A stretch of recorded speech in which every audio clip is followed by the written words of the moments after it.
I really believe people should buy their own fragrances, but if you're shopping for a dad, there is a good chance he'll like one of these. I'm Justin Fenner, Senior Editor at Robb Report, and in this video, I'm going to share 3 luxury fragrances the fathers in your life won't be able to stop wearing.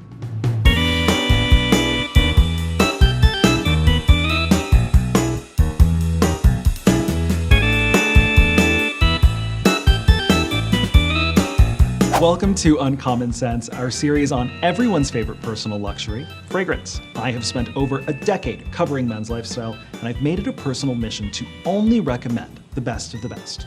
Let's get right into it. First up, Florist No. 89. Florist No. 89 is about as classic as men's fragrances get. They've been making this stuff since 1951, which is pretty surprising staying power, especially for an industry that can be fairly trend-driven. Let's get into how this smells.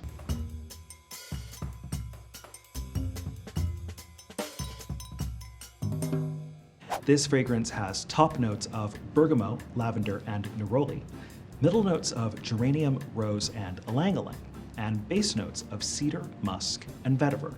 This is an eau de toilette, so it's pretty light and crisp by its very nature.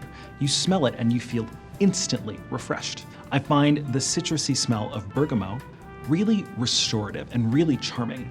And for someone who is a parent, I think that can be a really important quality. I wouldn't know for sure myself, but I hear running after these kids is tough. So any little bit of help you can get in your day, being a parent, going to work, being a parent at work, just giving yourself this sensation of being a little bit uplifted and not so down in the doldrums with all of your responsibilities, I'm pretty sure that's going to be appreciated. Now again, this is an eau de toilette, so the sillage is not really very strong, and the scent doesn't have a ton of longevity. And I think that's okay, especially for someone who's a busy father. You know, if you're running around a lot, you may not need to smell like you stepped off a page in a men's lifestyle magazine all day long. You may only want to smell amazing for specific occasions in your life. And I think fragrances like this one help you avoid feeling like you're wasting all the good juice on an afternoon grocery run just because you had an important meeting at some point in the morning. The other thing I love about this fragrance is that it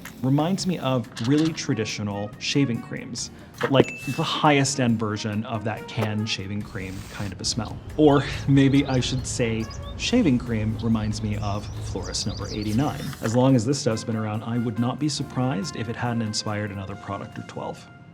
Next up, Creed's Green Irish Tweed. Green Irish Tweed is such a fantastic and classic fragrance that I don't want to limit it to just dads. Frankly, I would recommend this to a wide variety of guys. It's really crowd-pleasing, and people love it for a reason.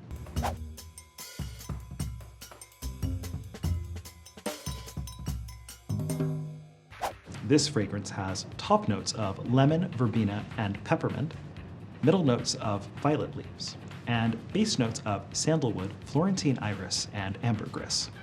Green Irish Tweed came out in 1985, and the thing I think you have to remember about the 80s is that it is a time when a lot of people were making a lot of money and acquiring a lot of power. Think of, Gordon Gekko in Wall Street. Green Irish Tweed is essentially the old factory equivalent of a strong-shouldered, pinstriped, double-breasted power suit. It is large and it is in charge, but it sort of earns its confidence. And I think a guy who is well established in both his personal and professional lives would really love it. I think a guy who wants to be established in his personal and professional lives would really love it too.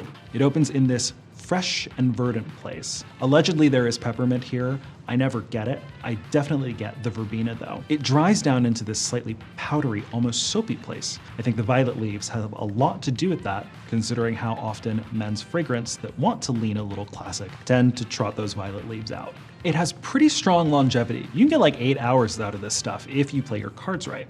The sillage for me is moderate, but I think that's a good thing, especially for such a power player fragrance like this. You want your presence to be felt in moments where you need people to know that you're the one in charge, and whether that's you talking to your kids or talking to the guy on the other end of the conference table, a quality like that is really appreciated, and it's very present here.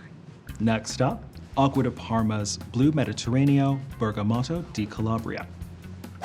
This one has a long name, so I'm just gonna call it Bergamotto from now on. So, since 2010, Acqua di Parma has been selling a line of fragrances inspired by the fruits that grow near the Mediterranean Sea. So there's one named after the figs that grow on the Amalfi Coast. There's another one named after Tuscan cypress trees. But Calabrian Bergamo, or Bergamotto, is by far my favorite of the bunch. I have a thing for bergamot, don't know if you can tell, and I really like the expression of bergamot in this fragrance because it really is the star.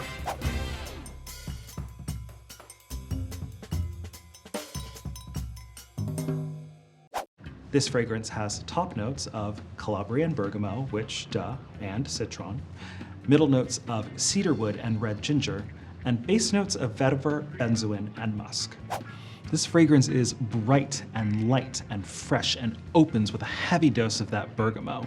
To me, that means it really smells like summer. And there's something about it that reminds me of like the kind of dad who would help his kids set up a lemonade stand in front of the house. It is utterly charming and really optimistic. And be honest, you need to be optimistic if you think your kids are gonna make any money with that lemonade stand. But because it uses Italian ingredients, it is a lot more stylish than your average citrus cologne. The vetiver gives it this grassy, earthy attitude, which I think is a nice complement to the sweeter notes you get here right at the top. Also, it's an eau de toilette. I know some people have complained about this not being super long lasting, but you know what? There's nothing stopping you from reapplying this. And if you like the bright summeriness of this fragrance, you might have to do that. Them is the breaks. I happen to think it's worth it. I happen to like applying this right before lunch and then applying it again right before dinner, especially in the summertime, because it is helpful to be refreshed, especially when summer gets like really hot and like sticky. It's nice to have something light and cool feeling to remind you that, it's not always gonna be as hot as it is. Now, before I sign off, I have a small favor to ask. If you like what we're doing, give this video a like and tell me the fragrance you remember your dad wearing. My dad used to wear polo green, and honestly for years I thought it was the coolest smell in the world because my dad rocks and we have a fantastic relationship. And don't forget to subscribe to Robb Report's channel so we can keep bringing you more of the best of the best. We'll see you next time.